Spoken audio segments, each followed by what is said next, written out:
이제 예수 그리스도의 태어나심은 이러하니라. 그분의 어머니 마리아가 요셉과 정혼하였을 때에 그들이 함께 하기 전에 그녀가 성령님으로 말미암아 아이를 뵌 것이 드러나매 그때에 그녀의 남편 요셉은 의로운 사람이므로 그녀를 공개적인 본보기로 삼기를 원치 아니하여 은밀히 그녀를 버리려고 마음 먹었으나 그가 이 일들을 생각할 때에 보라, 주의 천사가 꿈에 그에게 나타나 이르되 너 다윗의 자손 요셉아, 내 아내 마리아 취하는 것을 두려워하지 말라. 그녀 안에 수태된 그것은 성령님으로 말미암았느니라.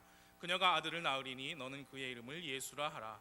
이는 그가 자기 백성을 그들의 죄들에서 구원할 것이기 때문이라 하니라. 이제 이 모든 일이 일어난 것은 주에 관하여 대언자를 통해 말씀하신 것을 성취하려 하심이라. 이르시되 보라, 처녀가 아이를 베어 아들을 낳을 것이요 그들이 그의 이름을 임마누엘이라 하리라 하셨으니 이것을 번역하면 우리와 함께 계시는 하나님이라는 뜻이라. 이에 요셉이 잠에서 깨어 일어나 주의 천사가 자기에게 지시한 대로 행하여 자기 아내를 취하고 그녀가 그녀의 맏 아들을 낳을 때까지 그녀를 알지 아니하다가 낳음에 그의 이름을 예수라 하니라. 아멘. 기도하겠습니다. 하나님 아버지, 주님의 말씀을 높이 들리워 주시고 저를 사용하셔서 우리에게 주시고자 주님께서 의도하신 그 말씀을 우리가 듣고 잘 받고 우리의 것으로 삼고 우리의 믿음과 잘 화합이 될 수 있도록 주님 이 시간 복 주시옵소서. 예수님의 이름으로 기도했습니다. 아멘. 앉으세요. 예수님의 탄생을 기념하고 기뻐하는 성탄절입니다. 예수님이 탄생하셨다고 믿는 날이 아니고요, 저희 교회는 그렇게 믿지 않습니다. 그러나 주님의 오신 날을 기뻐하고 기념하는 것은 마땅한 일이고 죄도 아닙니다. 예수님의 탄생은 단순히 그분이 우리에게 오셨다, 이 땅에 오셨다, 즉 예수님의 초림이라는 말이 담고 있는 의미보다 상상할 수 없을 정도로 더 크고 깊은 뜻을 담고 있습니다. 오늘 오후 저는 말씀의 제목을 전무후무한 탄생이라고 하였습니다. 과연 왜 예수님의 탄생이 전무후무한 탄생인지 두 가지로 나누어서 이 오후에 짧게 말씀을 드리기 원합니다. 짧게 하도록 노력하겠습니다. 왜 예수님의 탄생이 전무후무한 탄생인가? 그 첫 번째 이유는 육신의 아버지가 없이 탄생하셨기 때문입니다. 마태복음 1장 18절부터 25절 사이에서 두 번이나 성령님의 영감으로 기록되어 있는 중요한 기독교 교리가 있습니다. 그것은 처녀 마리아가 잉태한 것이 성령님으로 말미암은 것이다 라는 이른바 예수님의 처녀 탄생의 교리입니다. 18절과 20절에 기록되어 있습니다. 그녀 안에 수태된 그것은 성령님으로 말미암았느니라. 이것이 바로 예수님의 탄생이 전무후무한 이유입니다. 육신의 아버지 없이 처녀 마리아가 성령님으로 말미암아 잉태가 되었고 그 생명이 탄생했습니다. 여러분과 저는, 우리 모두는 육신의 아버지와 어머니로부터 왔는데 예수님은 육신의 아버지 없이 육신의 아버지가 아닌 하늘 아버지와 육신의 어머니로부터 오셨습니다. 첫 사람 아담도 육신의 아버지가 없지 않았습니까? 탄생, 전무후무한 탄생, 우리 생일을 영어로 birthday라고 하죠. Happy birthday. birth, 그 말은 출산의 의미가 담겨 있습니다. 어머니 뱃속에서 잉태되었다가 때가 차서 어머니가 극한의 고통을 겪는 출산의 과정을 통해 생명이 탄생하는 것이죠. 아담은 출산되지 않았지요. 아담은 하나님께서 창조하신 창조물이고요, 성인으로 창조하신 창조물이었습니다. 그래서 달걀이 먼저냐 닭이 먼저냐 라는 질문에 해답을 성경책은 명확하게 제시하지요. 성령님으로 말미암은 예수님의 처녀 탄생은 우리 근본 믿음 중에 하나입니다. 근본 믿음이라 함은 우리의 구원, 우리의 중생과 직결되어 있는 믿음이기 때문입니다. 이 근본적인 믿음에서 성경 기록대로 믿지 않으면 그 결과는 혼의 멸망이요 지옥입니다. 그리스도 안에서 다시 태어나는 거듭남의 역사와 뗄래야 뗄 수 없는 것들이 근본 교리들인데 예수님의 처녀 탄생이 그 근본 믿음입니다. 그 중에 하나입니다. 예수님께서 성령님으로 말미암아 처녀의 몸에서 나시지 않고 여러분과 저같이 육신의 아버지를 통해 나셨다면 그 예수님은 우리의 죄를 속할 대속의 희생물이 되실 수 없습니다. 하나님과 사람을 화해시키는 화해 헌물이 될 수 없습니다. 우리 사람의 피에는 죄가 있습니다. 만약에 육신의 아버지로부터 피를 물려받은 예수님이 시라면 우리의 죄를 속하는, 우리의 죄를 깨끗하게 하는, 우리의 죄를 제거하는 능력이 없는 것입니다. 더러운 것은 깨끗한 것으로 청소해야 합니다. 예수님의 피는 죄가 없는 깨끗한 피였고, 그것을 가능하게 했던 이유가 무엇이냐? 성령님으로 말미암은 처녀 탄생이었습니다. 요셉은 양아버지였습니다.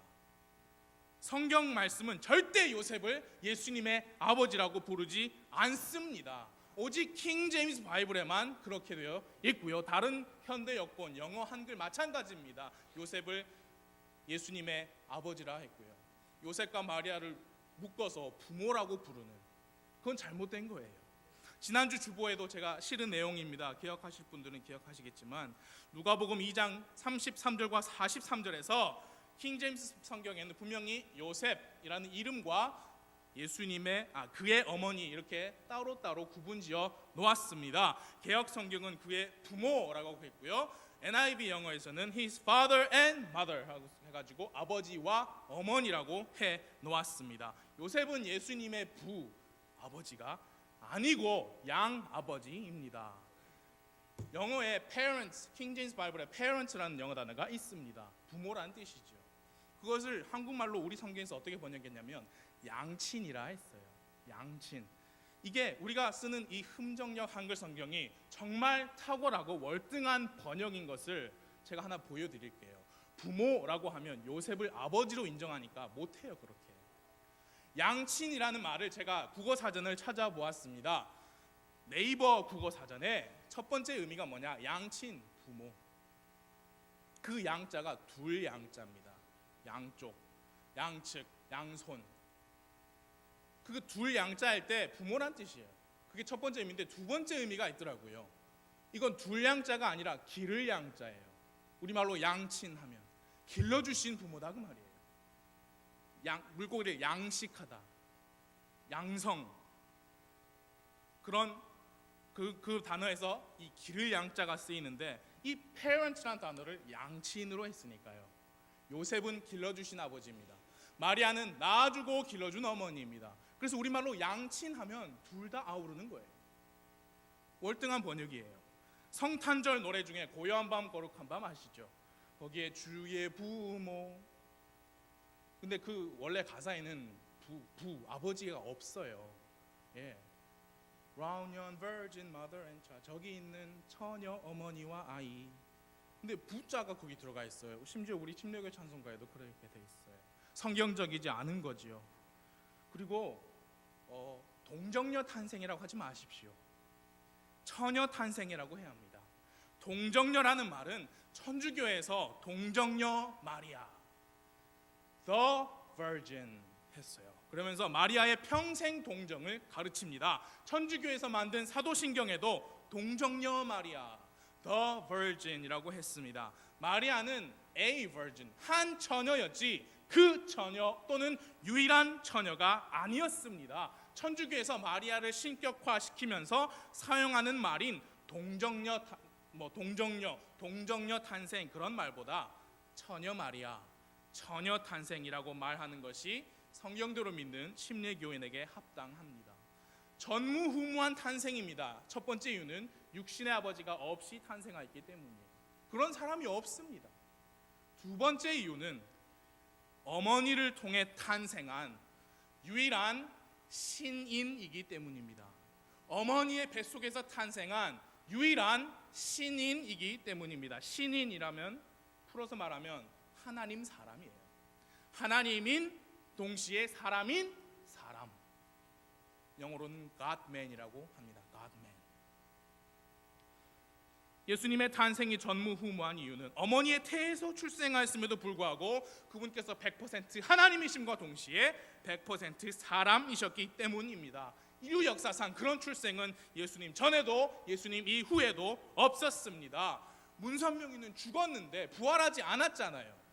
안상홍이도 죽었는데 부활하지 않았으니까 자기가 신인이 아닌 것을 스스로 입증한 거예요. 신인은 예수 그리스도 한 분뿐입니다. 우리의 머리로는 이해할 수가 없습니다. 삼위일체도 이해 못하겠는데 설상가상으로 성육신을 어떻게 이해합니까? 저는 성육신의 성자가 거룩할 성자가 아니고 이룰 성자라는 것을 지난주인가요? 그때 알았습니다. Incarnation 한국말로는 성육신 했는데 이룰 성자, 그래서 평생 배우는 겁니다. 정말 감사한 것은요, 우리가 성경 말씀을 100%다 이해하지는 못해도 100%다 믿을 수는 있다는 것입니다. 그게 놀라운 거예요. 왜냐하면 다른 것들은요, 우리가 봐도 우리가 들어도 직접 그래도 안 믿어지는 게 많잖아요. 그런데 이 성경 말씀은 이해가 안 돼도 믿어진다는 것이 하나님의 은혜인 거예요. 하나님의 은혜입니다. 예수님은요, 사람의 생각까지 꿰뚫어 보셨던 전지하신 하나님이셨습니다. 죽은 나사로를 다시 살리신 전능하신 하나님이셨습니다. 예수님 말씀하시기를 나는 하늘에서 땅으로 내려왔다고 말씀하시면서 그 순간에도 지금 내가 하늘에 있다라고 말씀하신 무소부재하신 하나님이셨습니다. 그런가 하면 예수님은 눈물을 흘리시는 사람이셨습니다. 그 육체가 얼마나 피곤하셨는지 폭풍우가 몰아치는 그 호수 위에 떠있는 배 안에서 곤히 잠이 드실 정도의 사람이셨습니다. 40일을 금식하신 이후에 배가 줄이셨던 사람이셨습니다. 신인, 그 놀라운 기적이 우리에게 어떤 의미입니까? 죄인된 우리를 향한 하나님의 끝없는 사랑과 그 은혜를 가장 명확하고 명료하게 보여주는 것이 바로 예수님의 탄생, 신인의 탄생인 것입니다. 아담이 하나님 앞에 거역해서 인간은 타락하였습니다. 죄가 죄를 낳았고 죄악된 그 피는 모든 사람의 혈관에 흐르게 되었습니다. 모든 사람이 그 죄를 물려받고 마침내 그 죄값으로 지옥에 가게 되는 상황에서 하나님이 그 사람들을 사랑하셔서 저 사람들을 구원할 유일한 방법이 뭐냐? 죄가 없는 피가 필요하다. 그런데 사람들은 다 죄가 있어. 내가 내 아들을 보내서 죄 없는 피가 세상에 출생하게 해야겠구나. 하나님의 사람을 향한 하나님의 사랑을 가장 명확하게 명료하게 보여주는 것이 예수님 신인의 탄생이십니다. 신인이 아니면요, 십자가에서 다른 죄인들을 대신해서 죽을 사람이 없습니다.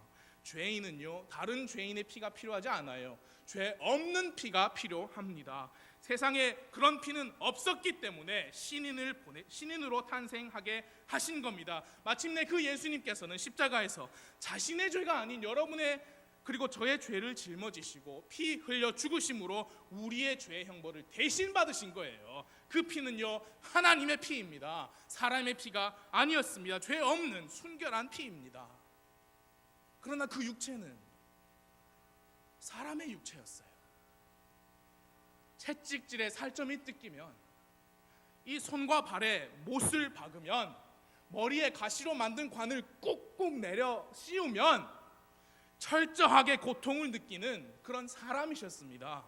나무 위에 눕혀서 손과 발에 못을 박고 그 나무를 수직으로 세운다고 생각을 해보십시오. 그럼 체중이 손과 발에 실려요. 그럼에도 불구하고 상반신이 이렇게 내려가기 때문에 숨이 막히기 때문에 숨 한번 쉬려고 그 손으로 그 발로 몸을 일으키는 거예요. 십자가의 그 처형은요, 그렇게 질식사하는 처형이었다고 합니다. 숨을 못 쉬니까. 그런 고통을 다 느끼신 사람이셨습니다. 예수님께서는요, 육체적으로 죽으신 거예요.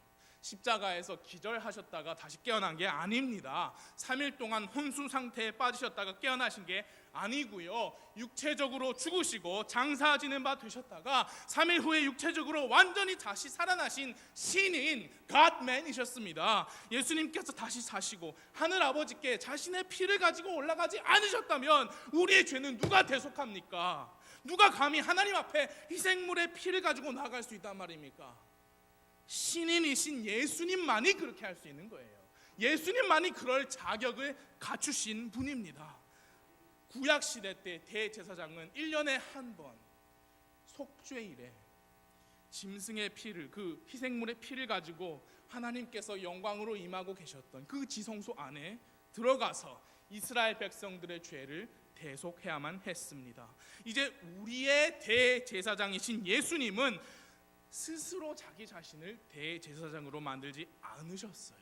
히브리서 말씀 보니까 하나님이 그렇게 하셨다고 합니다. 그 유일한 이유는 바로 그분이 여러분과 저 같은 사람이 아니라, 사람이긴 한데 신인이었기 때문이에요.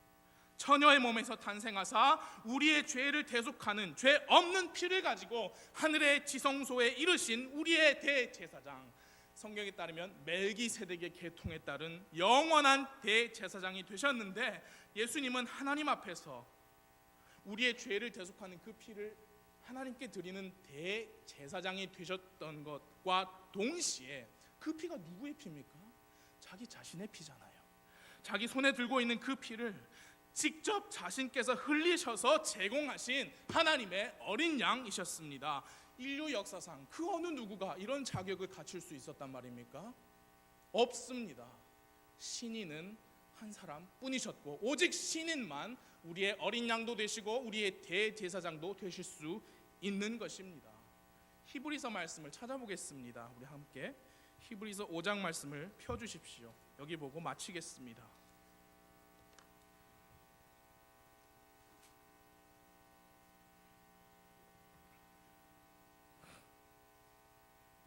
히브리서 5장 어디를 보시냐면 8절, 9절, 10절. 8절부터 함께 읽어보겠습니다. 시작. 그분께서 아들이실지라도 친히 고난 받으신 일들로 말미암아 순종하기를 배우사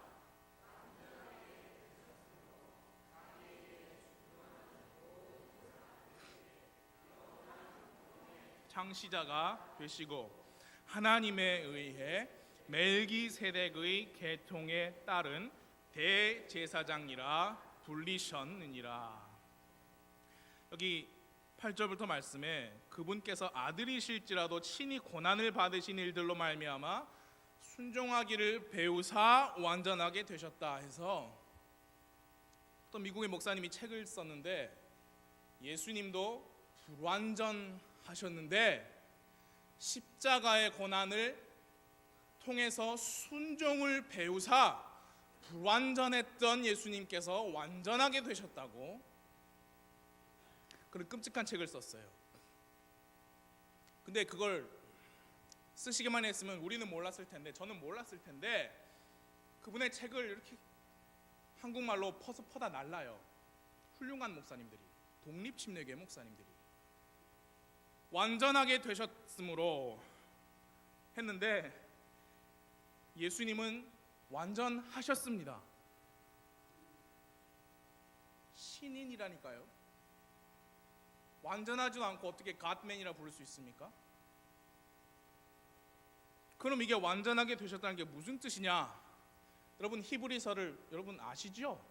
히브리서의 초반에 내용이 뭡니까? 예수 그리스도께서 더 뛰어나시다. 천사보다 더 뛰어나신 분이다. 모세보다 더 뛰어나신 분이다. 그 내용 아닙니까? 마침내 사람들에게 안식을 주시는 하나님이시다. 사람의 생각과 의도를 분별하는 하나님의 말씀이시다. 그 다음 내용이 4장부터 중간부터 그분은 또한 우리의 대제사장이시다. 그게 문맥이에요. 대제사장이 무슨 일을 하는 사람이었습니까? 말씀드렸잖아요. 속죄일에 희생물의 피를 가지고 지성소에 들어가서 그 긍휼의 자리에 피를 뿌려서 이스라엘 백성의 죄를 대속받게 했는데요. 히브리서에 보니까 5장에 보니까 대제사장이 그렇게 했지만 자기 자신의 죄도 그때 속죄를 받아야 했던 연약한 사람이다라고 말씀합니다. 그러나 예수님은 신인이셨어요. 자기 자신의 죄를 대속받아야 했던 구약의 대제사장과는 달랐습니다. 그러나 하나님이셨지만 동시에 사람이셨기 때문에 스스로 대제사장으로 만들지 아니하고 하나님 아버지께서 그렇게 되게 하셨대요. 5장 말씀에. 그것이 5장 5절과 6절 말씀입니다. 사람이셨던 예수님은 스스로 대제사장으로 자신을 만들지 않으셨지만, 또 동시에 하나님이셨던 예수님은 그냥 일반 대제사장이 아닌 멜기세덱의 계통에 따른 영원한 대제사장이 되실 수 있었습니다. 그 하나님이셨던 분이 육체로 거하시던 때가 있었지요. 33년 반 동안, 마지막 3년 반 동안 사역을 하셨죠. 7절 말씀에 그분께서는 친히 육체로 거하시던 때에 자기를 사망으로부터 능히 구원하실 분에게 강렬한 부르짖음과 눈물로 기도와 간구를 드리셨고, 또 친히 두려워하셨으므로 하나님께서 들으셨느니라. 이분은 하나님이셨지만 사람이셨기 때문에 십자가의 죽음을 앞두고 땀이 피가 되도록 기도하신 분이에요. 친히 두려워하시는 분이에요. 사람이시니까. 예수님의 인성이지요. 그 다음 말씀이 8절, 9절, 10절입니다. 그분께서 아들이실지라도 친히 고난을 받으신 일들로 말미암아 순종하기를 배우사 완전하게 되셨으므로. 여러분, 이 구절이 하나님의 아들일지라도 순종하는 법을 모르셔서 십자가의 고난을 받으시고 마침내 결국에 순종하기를 배우게 되셔서 불완전하셨던 예수님이 이제 완전하게 되셨다는 그걸 가르칩니까? 이 히브리서의 정황은 더 뛰어나신 예수님, 하나님의 말씀이신 예수님, 창조주 예수님, 이제 영원한 대제사장이신 예수님을 말씀합니다. 그분께서 순종하기를 배우사 완전하게 되셨으므로, 그 다음 내용이 뭐예요? 자기에게 순종하는 모든 사람들에게 영원한 구원의 창시자가 되셨다. 대제사장님과 동시에 스스로 구원의 창시자가 되셨대요. 여러분, 사람이 자기 형벌에, 죄의 형벌에서 구원을 받으려면 뭐가 있어야 됩니까? 히브리서 9장 22절, 피 흘림이 없은즉 사면이 없느니라. 사람이 구원을 받으려면 자기 죄 대신 흘려진 대속의 피가 있어야만 해요. 예수님께서 영원한 구원의 창시자가 되시려면 영원히 그 능력이 없어지지 않는 피를 스스로 제공해 주셔야 됩니다. 예수님께서 어떻게 그 피를 제공해 주셨습니까? 친히 육체로 거하시던 때에, 비록 하나님의 아들이시지만 친히 고난을 당하시고 그 십자가에서 하나님 아버지께 순종하심으로 하나님의 어린 양이 되시지 않으셨습니까? 그러므로 그 8절 말씀, 친히 고난을 받으신 일들로 말미암아 순종하기를 배우사 완전하게 되셨다라는 말씀의 의미가 뭐냐면, 여러분, 영원한 보혈을 제공하는 하나님의 어린 양으로서 완전하게 되셨다는 말이에요. 하나님의 어린 양으로서 완전하게 되셨다. 그 의미를 말씀드리겠습니다. 구약 시대에 대제사장이 뜰에서 짐승을 잡았습니다.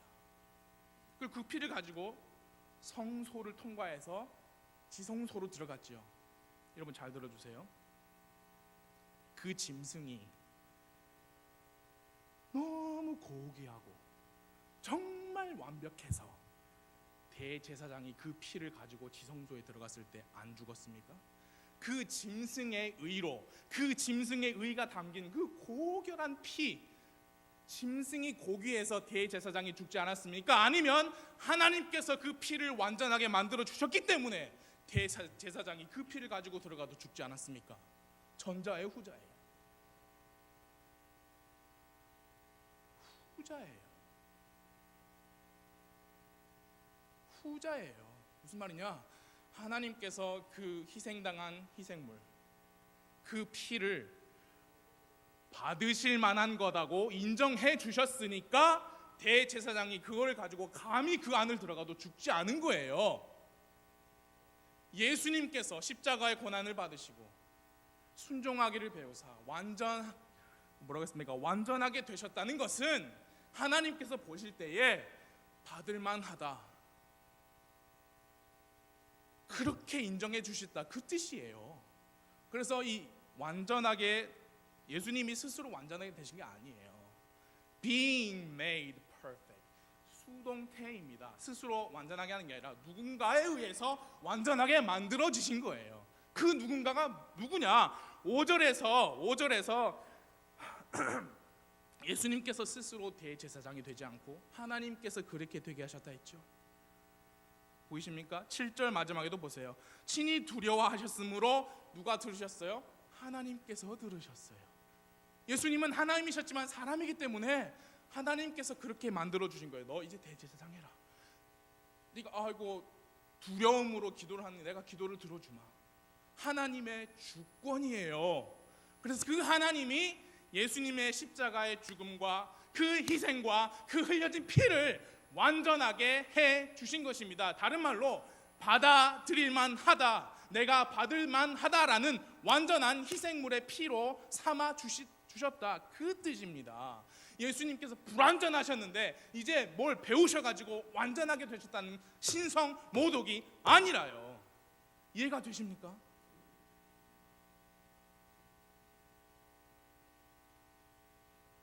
이게 뭐냐? 뭘 가르칩니까? 하나님의 주권을 가르치고 있어요. 하나님의 주권.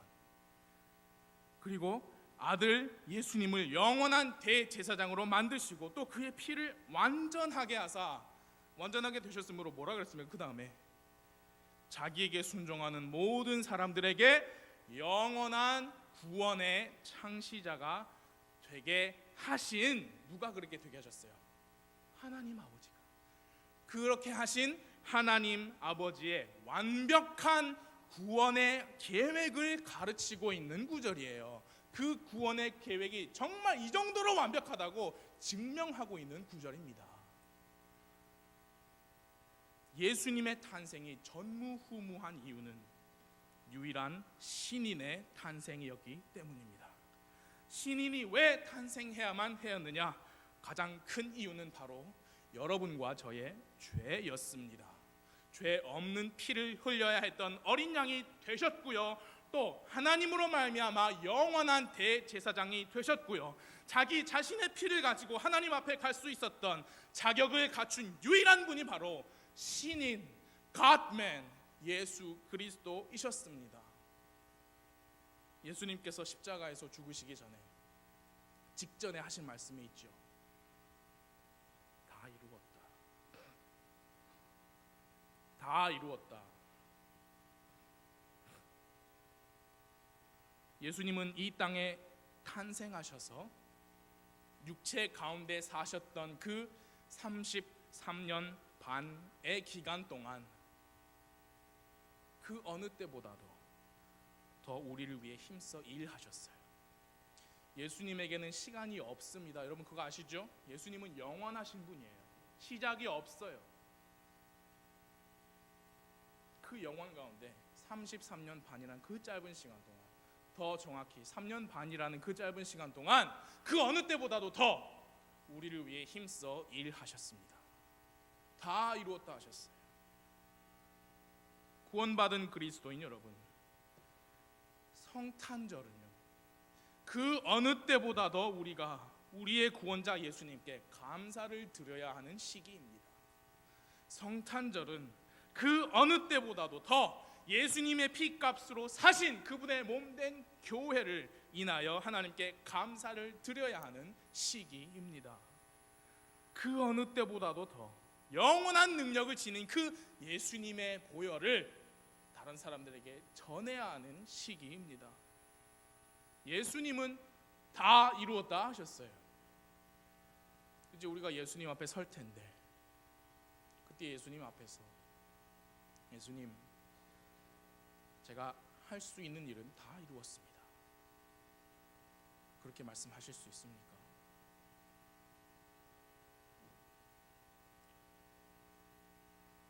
저에게 주신 은혜와 저에게 주신 능력으로 말미암아 제가 할 수 있었던 일은 저 땅에서, 땅 밑에서, 아래에서 다 했습니다. 그럼 그렇게 고백할 수 있을까요? 오늘 아침에 9시 20분경에 매일 주일 기도를 합니다. 목사님께서 인도하셔서 기도를 하는데, 오늘 기도하시기 전에 목사님께서 말씀하셨어요. 이게 거꾸로 됐다. 성탄절이라고 우리가 선물을 주고받는데 예수님이 탄생하셨을 때 예수님께 지혜자들이 선물을 드렸잖아요. 성탄절은 예수님의 탄생을 기념한 날이니까 우리가 예수님께 선물을 드려야 되는데 선물은 우리가 다 챙기고 있는 거예요. 목사님 말씀, 그 거꾸로 됐다 이거. 완전 사탄이 완전 거꾸로 만들어 버렸구나. 그게 사탄이 의도하는 정확한 바죠. 그래서 이 성탄절에 그러니 사탄이 조종하는 세상 이 문화, 물결에 휩쓸리지 마시고 예수님께 감사하십시오. 그 피를 감사하십시오. 이 교회는 그 피로 피값으로 주고 사신 교회예요. 그럼 감사해야죠. 감사해야죠. 감사가 넘치시길 바랍니다. 기도하겠습니다.